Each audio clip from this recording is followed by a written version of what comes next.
Hi everyone, my name's Joe. I've recently launched a little clothing brand called the Inward Markings Garment Company.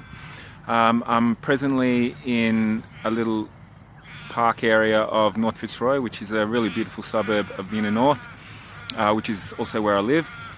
And I am doing my first ever internet video because I think there's stuff that's worth broadcasting, which kind of hasn't been the case in the past, or maybe it was and it just didn't feel right.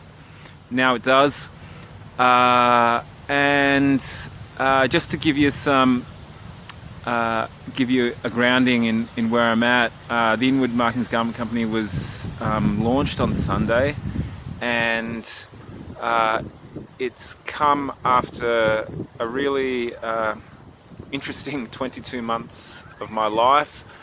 I arrived back in Melbourne after living and working in Bangkok for nearly 7 years in February of 2018.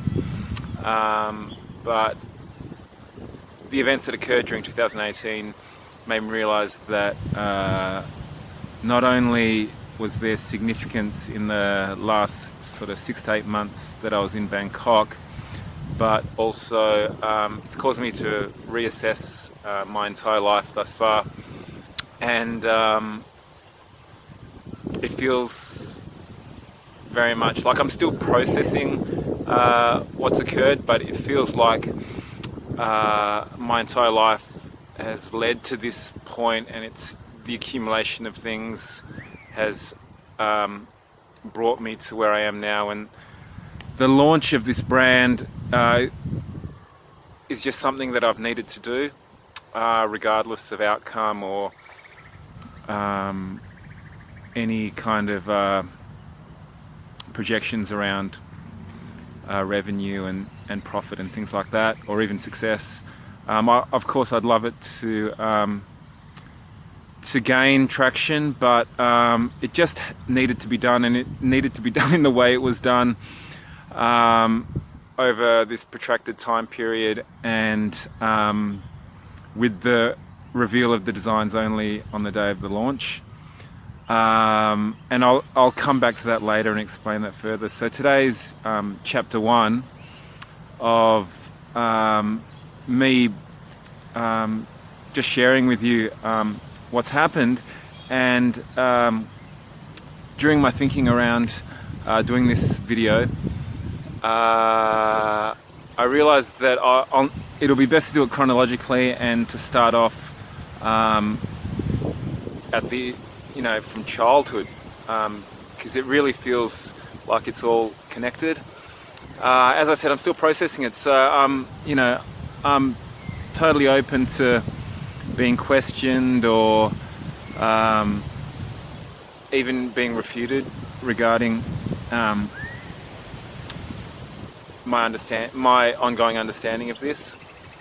So I was born in Seoul, South Korea, and my parents migrated to Perth in Western Australia about 8 months after I was born, and I think it is the most isolated city in the world, but at that time especially, it was not only isolated, but culturally it was very plain, but especially for an East Asian or just a non-Anglo family, and in the suburb we were in, which is called East Victoria Park, there weren't many other migrant families in our area, and there was a resonance that I experienced with the Catholic primary school that I went to, in terms of the religious side of it. My parents chose a Catholic primary school because the assistance they received as new migrants was church-based. I don't think it was so much a deliberate choice as it's what was easiest. Um, but my father especially was and still is religious. I haven't seen him in a long time, um, but it, from my understanding, is that kind of didn't really play into it. It was just practicality, and so that resonance. The reason why I'm revealing that is because I've just always felt a sense from a really young age, from as far back as I can remember, that of the importance of, I guess, making a difference and helping other people. My mum says that when we first moved to Australia, it was in a country town, and the first thing I did was just run across the road and start talking to a young kid that was sitting on the curb, and she's got a photo of us together, and she said it was the first thing I did, and I just was intent on engaging with this young kid. And it's just something I've always felt the need to do, to engage with other people. And I think where it became more significant is when I read the Judy Blume book, Iggy's House, which speaks of I haven't read the book in so long and I haven't revisited it recently, so excuse me if I get the facts incorrect, but an African American family moves into a street and there's just horrific racism. And I just remember when I finished the final page, I just felt this I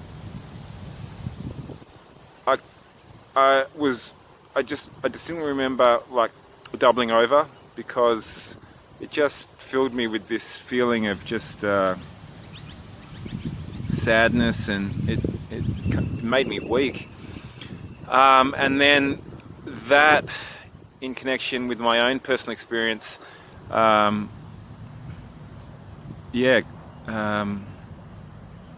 transformed the way that I kind of approached life from then on, more consciously as an adult, or late teen into adulthood.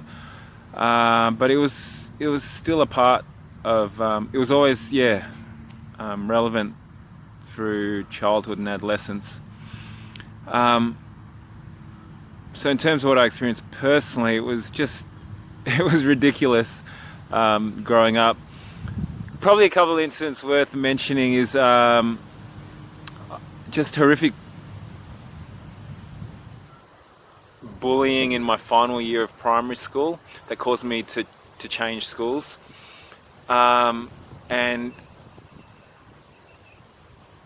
it just seemed that, if it wasn't my ethnicity, if it wasn't being Korean, it was, not having, not being wealthy, or not being middle class even.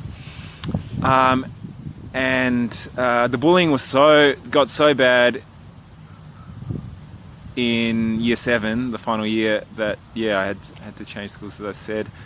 And another example of the kind of racism that occurred, I was on a bus going home when I was in high school, and just remember this tap on the window next to me, and a couple a few seats back who were heavily pierced. I don't know what they were into. It looked like they were into maybe goth music or what have you.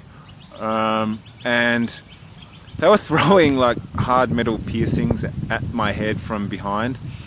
And then as they departed, it was definitely about me being Asian. I don't know if I can't remember whether they said anything or whether it was just throwing. They must have said something, otherwise it would have been, and when they got off the bus, one of them spat in my hair.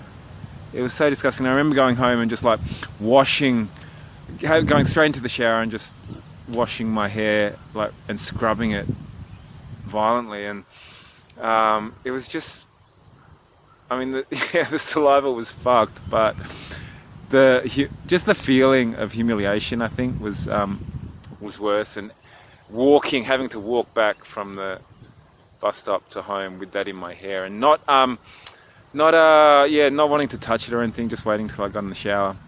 The reason why I'm describing those two incidents is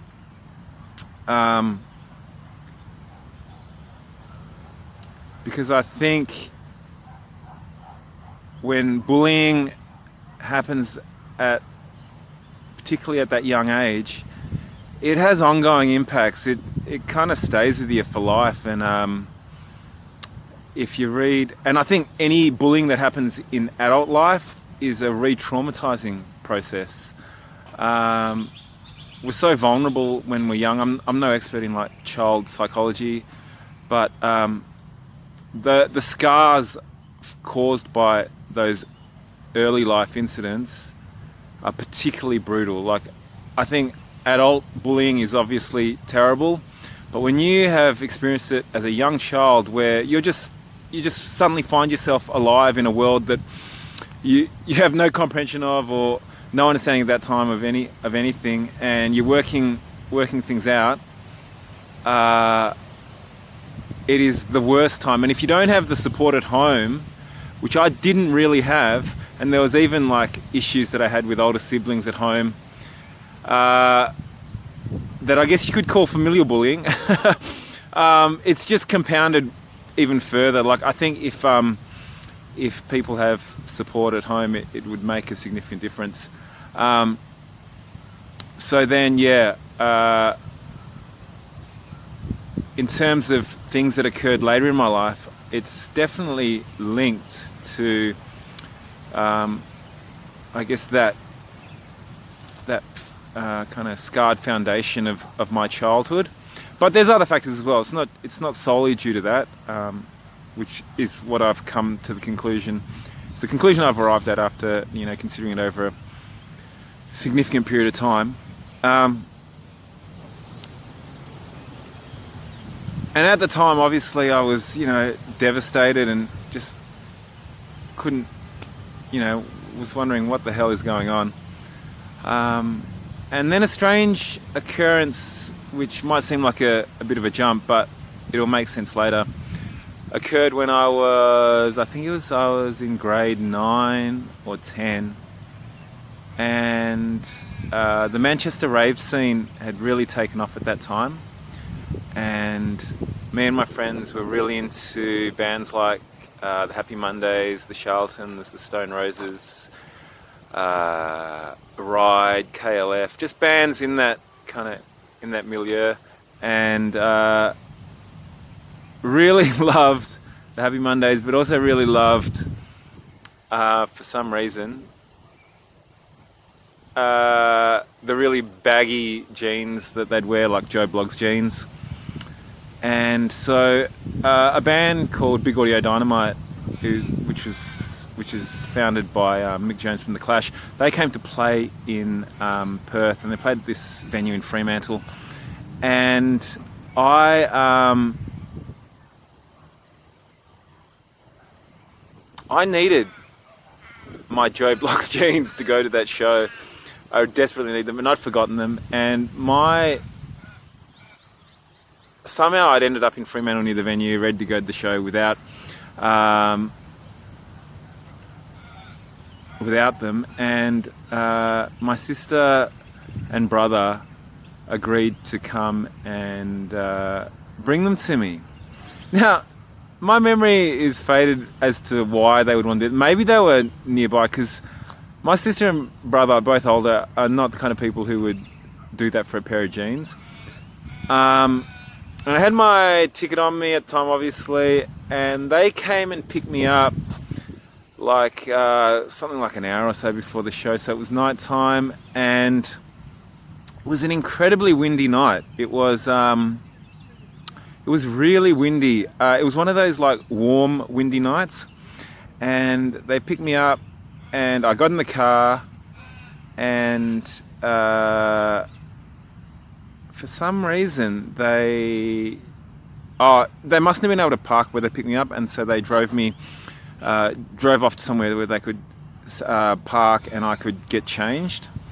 And then after I got changed, I looked for my ticket and I realised that it wasn't on me, and I was devastated because not just for the show, but because the trouble that my brother and sister went to, and they were obviously got annoyed as well.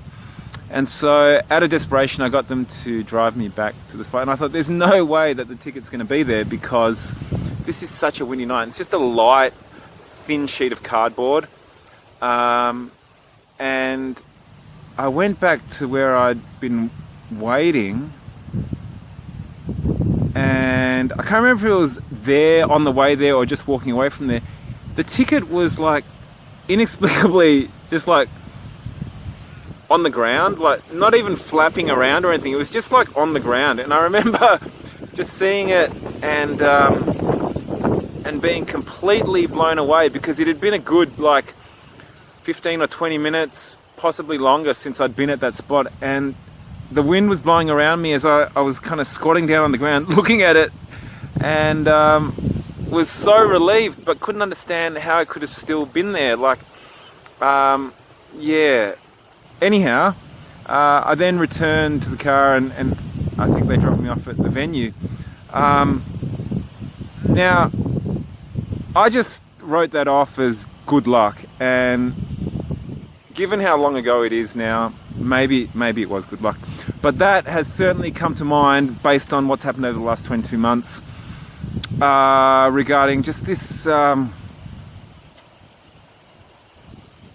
I feel like I'm coming to an understanding that there's something that's been protective in my life over time, and that feels like the earliest time I can remember where something just out of the ordinary occurred that was protective. And it's a very prosaic story, but hopefully it will become more meaningful as this retelling goes on. But it was a really windy night, and then I'll leave it there. But next comes the adolescent drug experimentation and near-death experiences. So I hope you can tune in for chapter 2. Have a good one.